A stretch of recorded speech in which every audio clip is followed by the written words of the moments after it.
Hi, everybody. Welcome back. My name is Miss Julie. I'm a professor, I am a dancer, and I'm a teaching artist who combines movement with learning.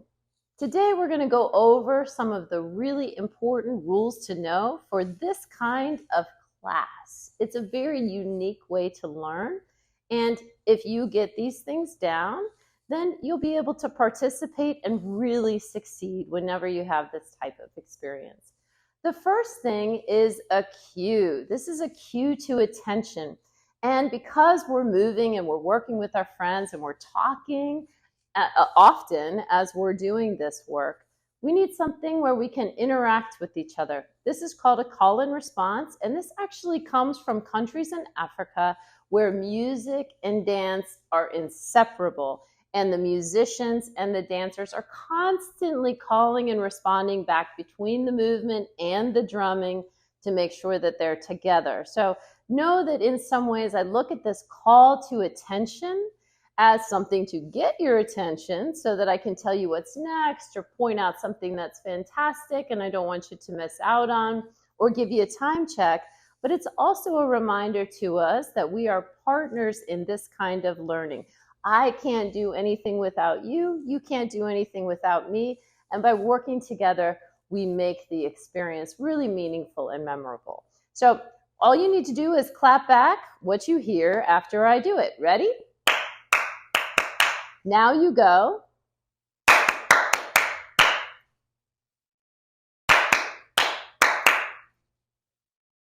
Perfect.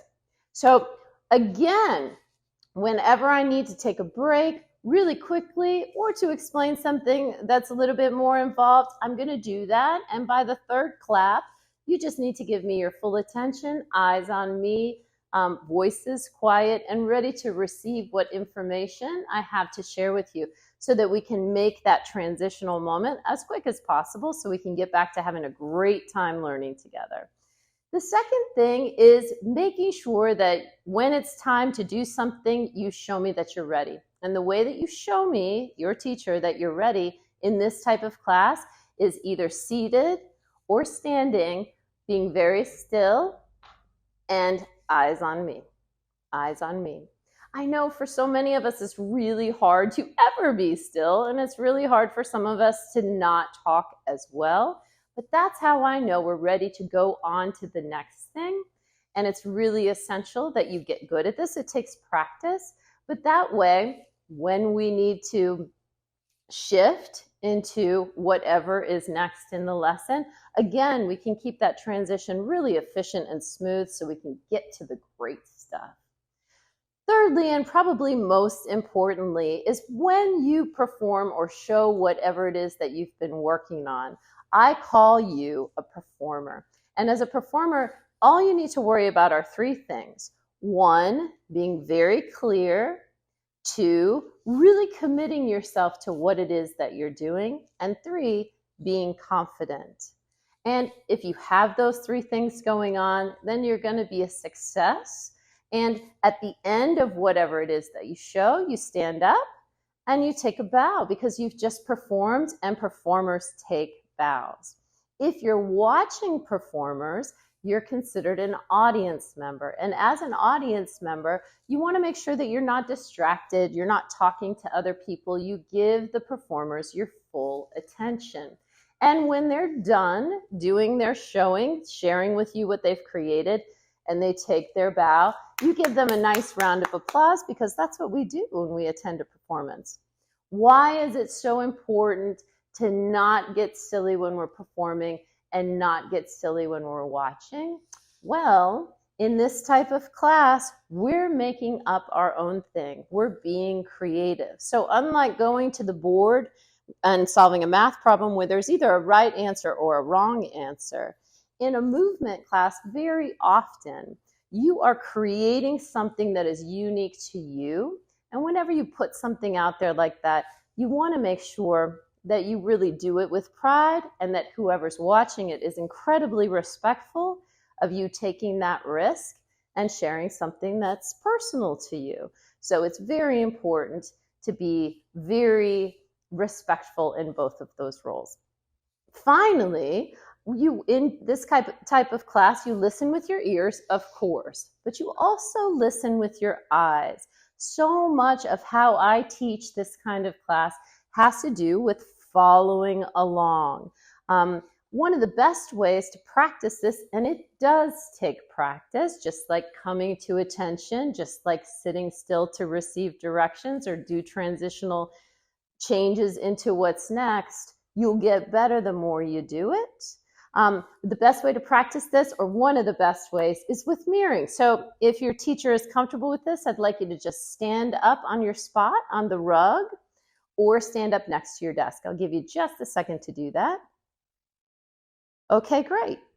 And then we'll start out just doing our arms, and then we'll add in our body and add in our legs for a lot of challenge. So we're using our whole bodies. But when you mirror, you don't actually touch. Some of you, if you get good at this and you practice this in your classroom with your teacher, you can do this with a partner. And I would say if that's the case, you want to be about 1.5 feet apart so you can extend out in front of you and not actually touch. Because again, you are mirroring, but you're not touching. You're also not doing the exact same thing as me. You are mirroring me. So right now, I'm moving my left hand, but because we're mirroring, you're moving your right. So you try to be a mirror image of me. And this helps us to learn how to listen and pay attention with our eyes and do things together. Here we go. So just try to stay with me, doing exactly what I do. As much as you can, try to get the details down. And again, a good leader of mirroring moves slow and steady and stays facing their partner, whether their partner is one other person or a whole room of people.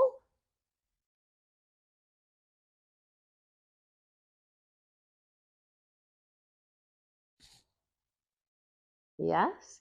So now we're going to add some torso, some body. Just again, try to stay with me. Don't be worried about being perfect. Just do your best, but stay with me in terms of giving me your full attention. Okay, now let's add in some legs and do a few surprises. This one's really tough. Try the other side. Good. And then just plant that foot and take the arms up. So it doesn't always have to be symmetrical, and it doesn't always have to be exact. But it's good to practice. It also just is very calming to do. It helps us to kind of settle down our mind at the same time that we're getting our bodies moving. So those are 4 really important things. Being able to follow a cue, listen for it, and respond to it in the right way. Secondly, making sure that you show that you're ready by finding stillness in your body and giving clear eye contact to your teacher. Third, being a really confident, clear, committed performer, or giving your full attention as an audience member, making sure to bow, making sure to clap, and really appreciate and support each other in this kind of class. And then finally, getting good at listening with your ears, but also your eyes. We're going to be doing a lot of great classes from here over the next months, every single week, and we'll be able to make the most of it and really enjoy working with each other with these rules in the mix. So until next time, be great, make the day great, and know how valuable you are. See you soon.